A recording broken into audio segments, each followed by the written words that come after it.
욥기서 13장 15절 말씀입니다. 우리 한 절 말씀인데요. 우리 같이 한번 읽어볼까요? 같이 읽겠습니다. 시작. 그가 나를 죽이시리니.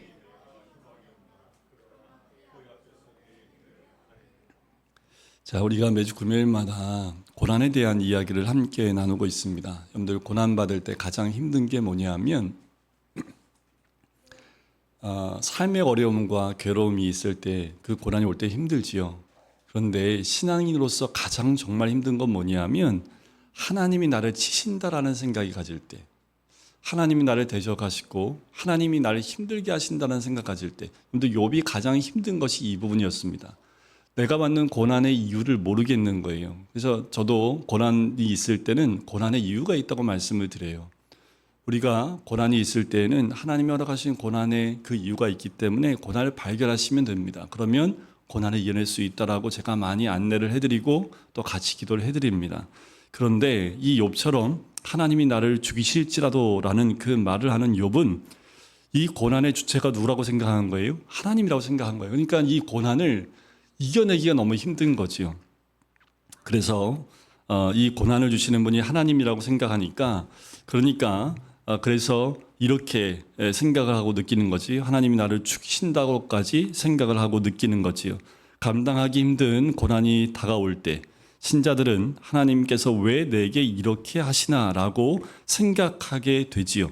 이 질문의 뿌리에는 이런 거예요. 하나님께서 나를 대적하시는 것 같은 느낌이 들기 때문에 하나님 도대체 나한테 왜 이러시나라는 그 말이 나올 수 있다는 겁니다. 자, 여기에 대해서 답을 얻지 못하면 우리의 신앙은 뿌리째 흔들리게 됩니다. 욥도 많이 흔들렸던 이유가 여기에 있어요. 하나님 도대체 무슨 이유입니까? 무슨 이유인지만 알려주시면 좋겠는데 하나님 왜 나에게 이렇게 하십니까? 여기에 답을 얻지 못했던 거지요. 하나님께서 나를 대적하시고 내 길을 막으신다면 내가 할 수 있는 것이 무엇이 있을까라는 거예요. 성경은 하나님의 사람들이 겪는 고난을 죄에 대한 형벌이라고 하지 않습니다. 그래서 우리는 이것을 연단 또는 시련이라고 표현을 하지요. 연단은요, 본질적으로 하나님께서 하나님의 자녀들에게만 주시는 거지요. 마귀는 성도를 넘어뜨리려고 하는 것, 그것을 연단이라고 하지 않고 유혹이라고 합니다.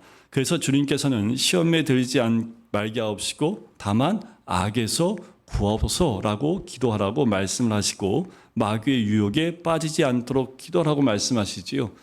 예수님께서도 겟세마네 기도에서 얘기를 하십니다. 시험에 들지 않게 깨어 기도하라 라고 말씀하는 거예요. 그것은 성도에게 마귀의 유혹과 시험은 항상 우리에게 위험으로 다가오고 있기 때문에 그렇습니다. 우리가 여기서 고난이라는 주제에 접근하는 방식은 마귀가 주는 유혹이 아니라 하나님께서 자녀들에게 주시는 연단이라는 차원입니다. 하나님은 하나님의 자녀들을 연단하세요. 그래서 하나님의 자녀의 하나님을 향한 신뢰가 온전해지고 더 깊어지고 전적인 신뢰가 되게 하시는 거예요. 연단의 목적은 여기 있습니다. 연단을 통해서 우리가 더욱 하나님을 신뢰하게 하고 그 신뢰를 통해서 온전해지고 깊어지고 전적인 신뢰가 되게 하시는 이유가 여기에 있습니다. 이 목표는 하나님의 영광을 위한 고난이라는 궁극적 목적을 이루는 목적이라고 우리는 알아야 합니다. 신자들이 하나님의 이 연단의 목표를 분명하게 알고 가는 것은 굉장히 중요해요. 이것을 모르면 우리가 받는 연단 가운데 연단의 이유를 몰라 우리의 신앙이 흔들릴 수 있기 때문에 그래요. 그리고 그 연단이 있을 때마다 우리가 바라봐야 될 목적지와 목표가 무엇인지 하나님은 분명히 우리에게 보여주고 계시다라는 거지요.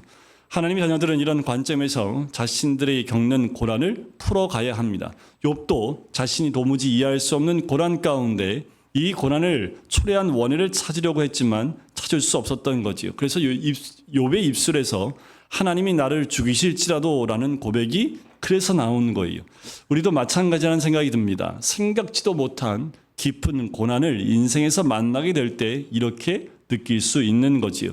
왜 나를 이런 막다른 절망 상황에 밀어 넣으시는가 우리도 생각하게 돼요. 왜요? 너무 힘드니까. 이런 인생의 막다른 골목까지 우리를 인도하신 이유가 무엇일까? 여기서 우리의 믿음은 크게 흔들린다고 말씀을 드렸지요.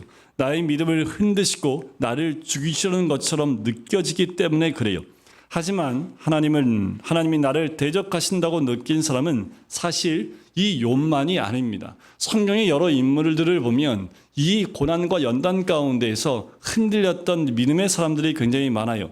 특별히 야곱을 보면 우리가 잘 볼 수 있습니다. 야곱이 20년 동안 바단 아람에서 생활을 접고 아버지 집으로 돌아오기 위해서 오지만 피할 수 없는 만남이 하나 있지요. 그것이 누구입니까? 형과의 만남입니다. 야곱은 하나님의 분명한 지시를 받고 순종하여 돌아오지만 형이 자기를 죽이려고 할지 용서해 줄지를 알지 못해요. 그리고 오는 도중에 형 에서가 400여 명의 부하들을 이끌고 야곱을 맞으러 도착한다는 소식을 듣게 됩니다. 아버지 집으로 돌아가라는 지시하신 하나님께서 자기를 대적하시는 것 같이 느껴지는 상황이 바로 이와 같지요. 분명히 말씀에 순종해서 왔는데 형은 나를 죽이기 위해서 마치 죽이는 것처럼 자기가 함께 있는 400명을 데리고 온다라는 거지요. 야곱이 얼마나 불안했을까요? 그 불안함을 가지고 자기가 가진 모든 소유를 야복 강가로 먼저 보냅니다.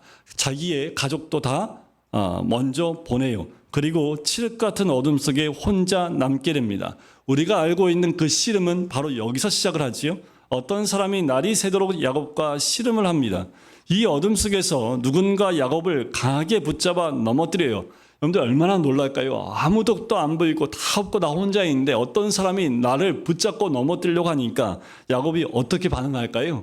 안 넘어지려고 하겠지요. 쓰러지지 않으려고 했겠지요. 그러나 시간이 흐르면서 야곱은 이 싸움이 거신 분이 바로 하나님이라는 사실을 깨닫게 돼요.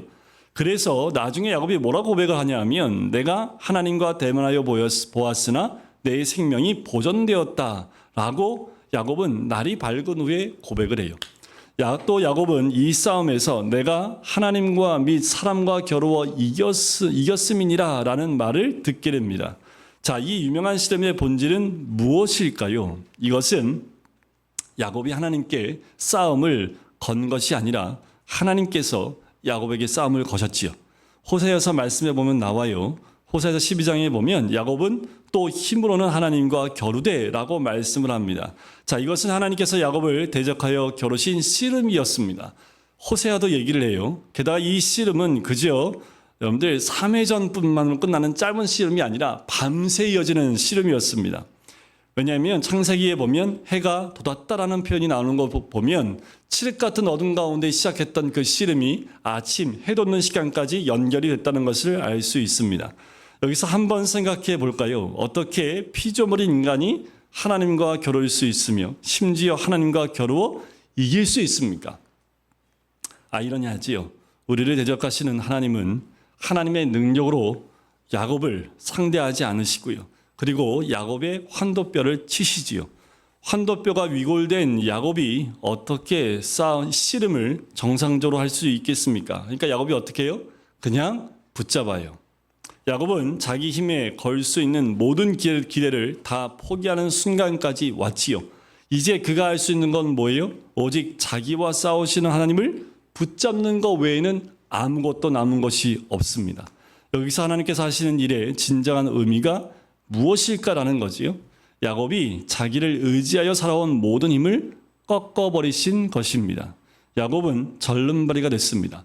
걷기조차도 힘든 상황 가운데 있는 어려운 사람이 됐어요. 사람은 자기 안에 의지할 수 있는 그리고 환경 속에서 붙잡을 수 있는 모든 것이 다 깨지기까지는 하나님을 전적으로 붙잡지 않습니다. 내가 아직 붙잡을 게 있고 붙잡을 의지할 것이나 사람들이 있다면 하나님을 전적으로 의지하지 못한다라는 거지. 하나님을 전적으로 신뢰하지 못한다는 말입니다. 하나님께서는 야곱에게 이것을 하신 거예요. 종종 우리는 막연한 기대와 믿음을 혼동하며 살아갑니다. 특별히 고난 앞에서 이런 일은 자연스럽게 두드러져요. 좀 낫겠지라는 거예요. 경제가 힘드니까 내년엔 좀 더 낫겠지라는 거지. 이게 믿음입니까? 아니면 기대입니까? 우리도 모르는 사이에 우리의 기대감이 믿음과 연결돼서 기대인데 그것이 믿음으로 우리 입술로 나올 때가 있어요. 하나님께서 내년에 뭔가 좋은 좀 새로운 일을 해주시겠지.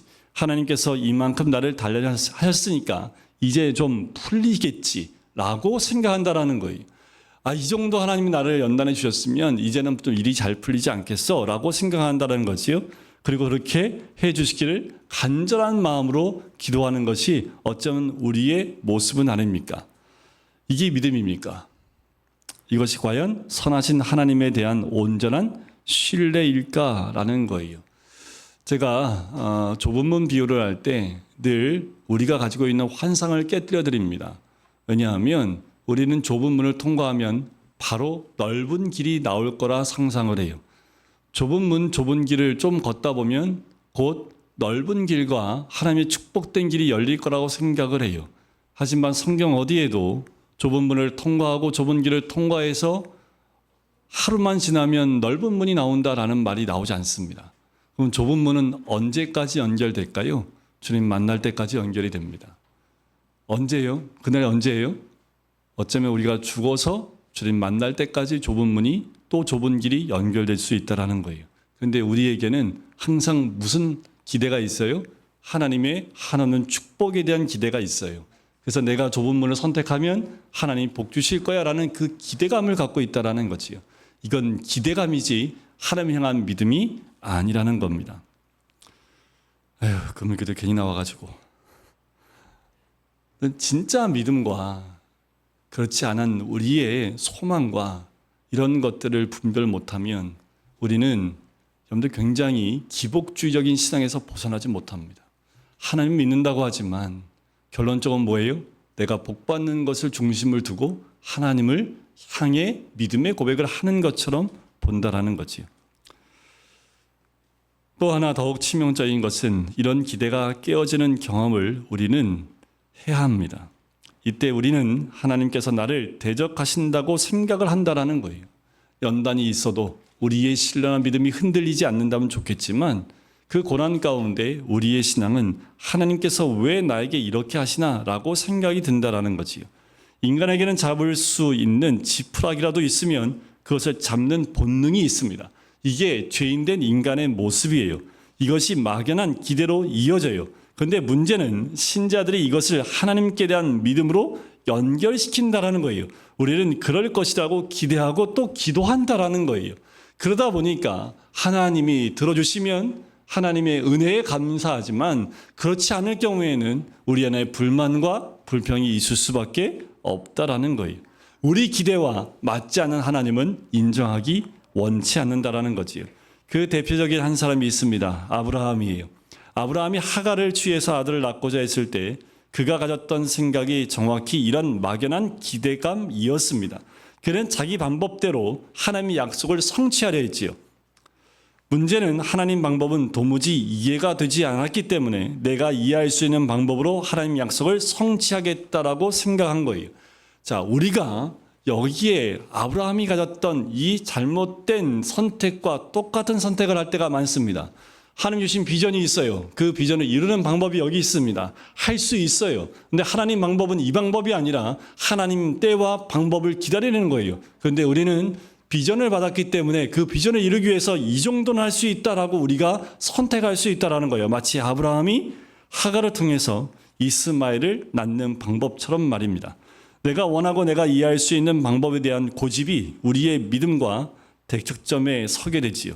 그것이 우리가 믿는, 붙잡는 모든 지푸라기이며 막연한 기대입니다. 이것은 믿음이 아니에요. 이것은 오히려 믿음을 대적합니다. 이런 막연한 기대가 깨지는 경험을 하게 될 때 그 막연한 기대가 차지하고 있던 자리에 남는 것이 있어요. 그것은 쓴뿌리입니다. 내가 기대했는데, 기도했는데 되지 않아요. 그러면 그 순간 거기에 남는 것이 쓴뿌리입니다. 신뢰가 아니라 쓴뿌리가 남아요. 이런 경험 몇 번은 다 해보셨을 겁니다.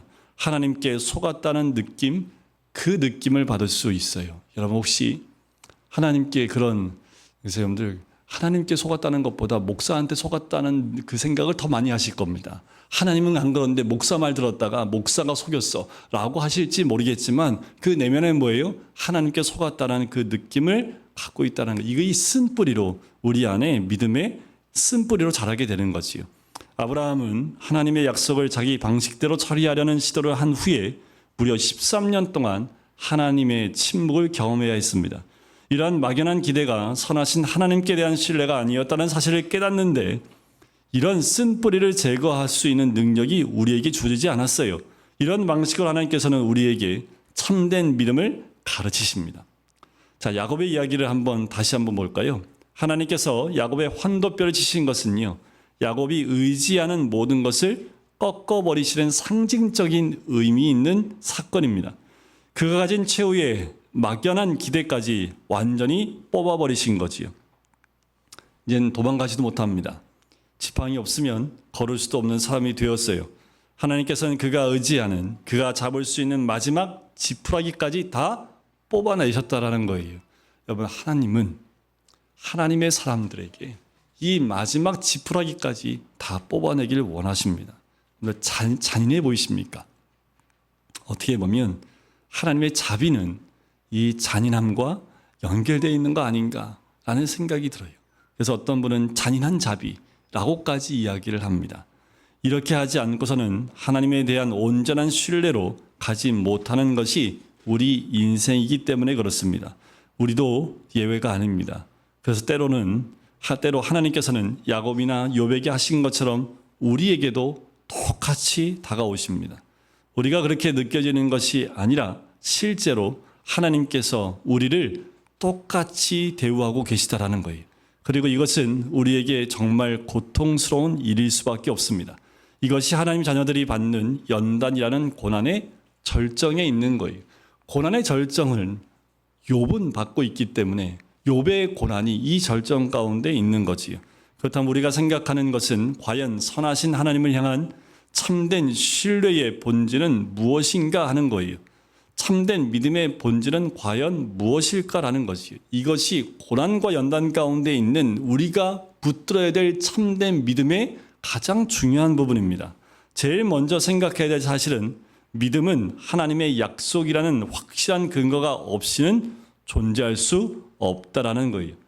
하나님께 대한 믿음과 하나님의 약속은 아주 깊이 연결되어 있습니다. 우리에게 선하신 하나님께 대한 참된 믿음이 있다면 하나님의 약속은 우리의 삶에 깊은 영향을 미치게 될 것이 분명해요. 믿음과 하나님의 언약은 분리될 수 없습니다. 하나님께 대한 믿음이 있다면 그 사람의 상황 속에서 하나님 말씀보다 더 위로와 힘과 영향을 미칠 수 있는 것은 없어야 돼요. 하나님 말씀만이 온전한 위로가 되고 힘이 되고 영향력이 되어야 합니다. 막연한 기대가 믿음일 수 없는 것은 그것은 내가 바라고 소망하는 어떤 것일지는 모르지만 하나님의 약속은 아니기 때문에 그렇습니다. 하나님의 약속 아닌 것을 막연한 기대감 가지고 붙잡고 있어봤자 그것은 하나님의 약속이 아니지요. 종교적으로 채색된 우리의 막연한 기대는 무너질지라도 하나님께 대한 신뢰, 즉 하나님의 약속에 대한 참된 믿음은 결코 하나님의 자녀들을 실망시키지 않습니다. 절대로 실망시키지 않는 하나님입니다. 하나님의 약속은 종종 우리가 바라는 것처럼 구체적이거나 시간적으로도 명확하지 않아요. 그래서 우리가 어려워하고 힘들어하는 거예요. 그 시간이 정확하고 그 방법이 명확하고 하나님이 인도하심이 명확하다면 그러면 우리는 흔들리지 않을지 모르겠습니다.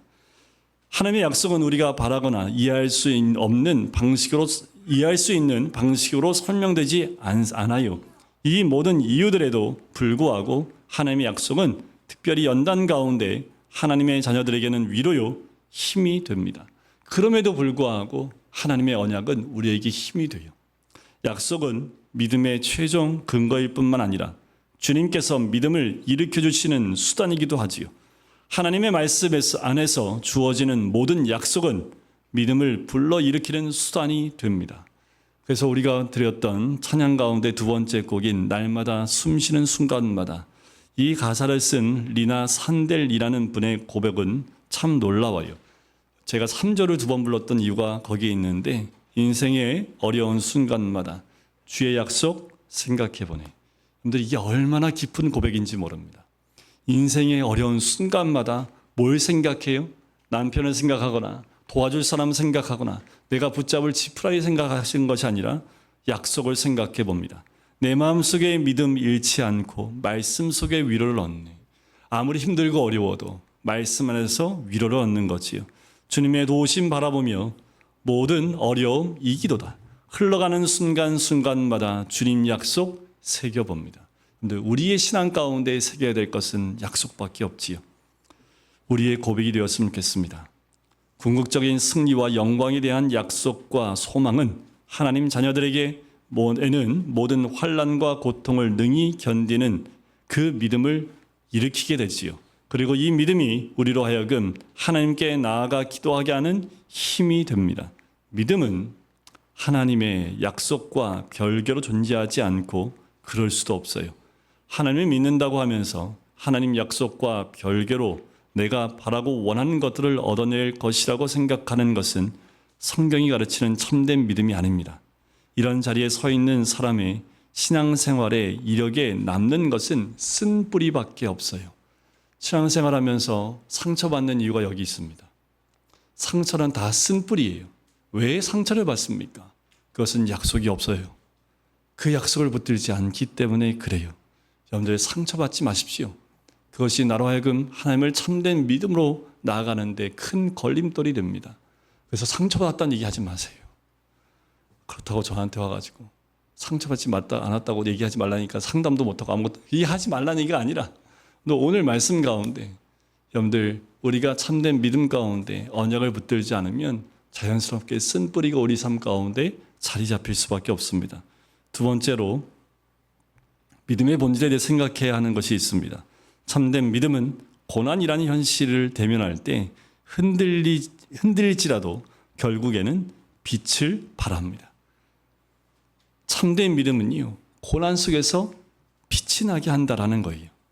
하나님의 자녀는 모든 막연한 기대가 무너지고 더 이상 잡을 수 있는 지푸라기조차 하나도 남지 않는 과정을 경험하지만 결국은 하나님을 신뢰하는 자리로 가게 돼요. 우리에게 진정한 믿음이 있으면 그 모든 것이 다 무너지고 난 다음에라도 결국 하나님을 신뢰하는 자리로 가게 돼요. 얼마나 놀랍고 자비로운 하나님의 은혜인지 몰라요. 로마서 4장에서 사도 바울은 구원 얻은 믿음의 본질을 아브라함의 예로 들어 설명을 해요. 로마서 4장 18절부터 22절인데요. 우리 같이 한번 읽어보도록 할까요? 우리 18절부터 22절입니다. 시작. 아브라함이 바랄 수 없는 중에 바라고 믿었으니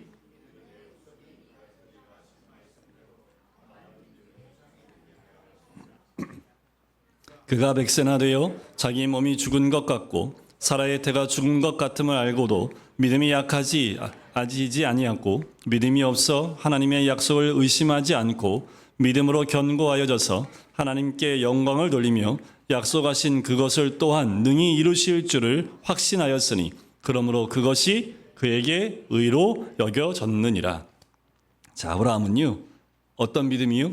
바랄 수 없는 중에 바라고 믿었다라는 거지요.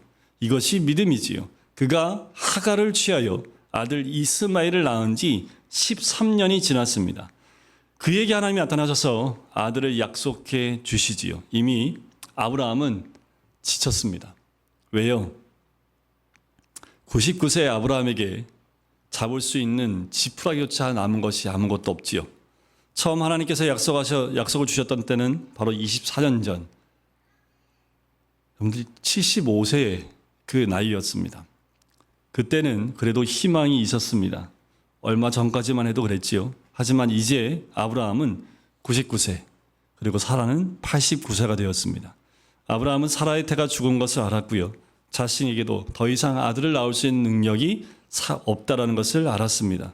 한 가닥 막연한 기대조차 걸 수 있는 희망마저 다 사라져버린 거죠.